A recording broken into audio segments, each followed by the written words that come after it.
Dilip Saikia MLA Rupjyoti कुर्मीनि विधानसभायाव गाज्रि आखु दिन्थिनायनि सायाव फिन जाथाय होदों।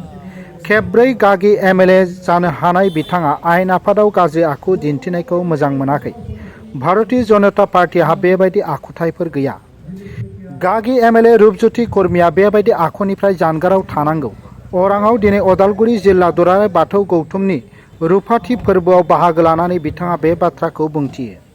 रायजोनि बिजेपिनि आफादगिरि दिलीप शइकिया बे जाथायनि सायाव एमएलए रूपज्योति कुर्मीनो गांसे लाइजाम दैथायहरदों।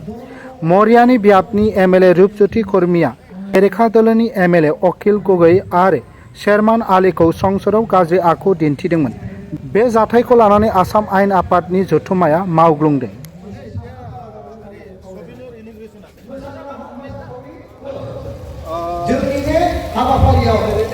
এইটোতো বেয়া কথা হৈছে, এইটোতো স্পষ্ট কথা আৰু।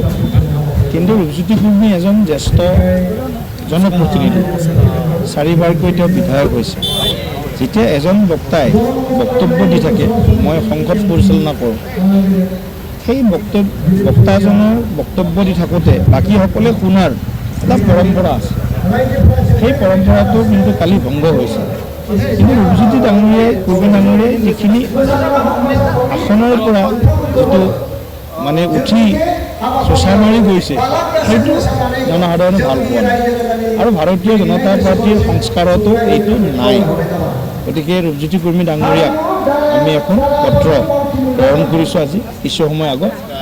তেখেতে তাৰ বিষয়টো যাতে গভীৰভাৱে লয়, ভৱিষ্যতৰ দিনত যাতে এনেকুৱা আচৰণ অসমৰ ৰাইজে দেখিবলৈ নাপায়।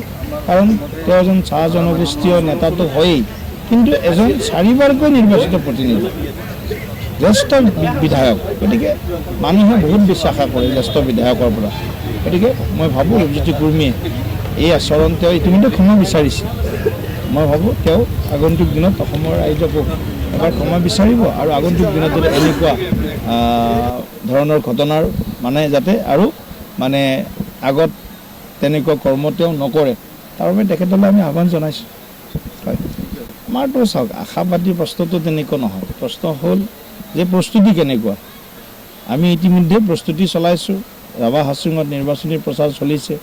কাইলৈ মই ৰাভা হাছুঙত নিৰ্বাচনী প্ৰচাৰ চলাবৰ কাৰণে যাম আৰু অন্যান্য আমাৰ বিশিষ্ট নেতৃবৃন্দসকল আহিব।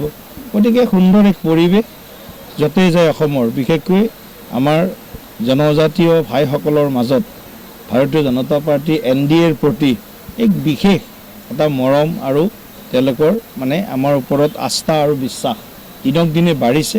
গতিকে ৰাভা হাছুঙত আমি বিৰোধী শূন্য কৰাৰ আমাৰ পৰিকল্পনা আছে। গতিকে ভাবিছোঁ ৰাভা হাছুঙত আকৌ এইবাৰ বিশেষভাৱে বিৰোধী শূন্য হ'ব।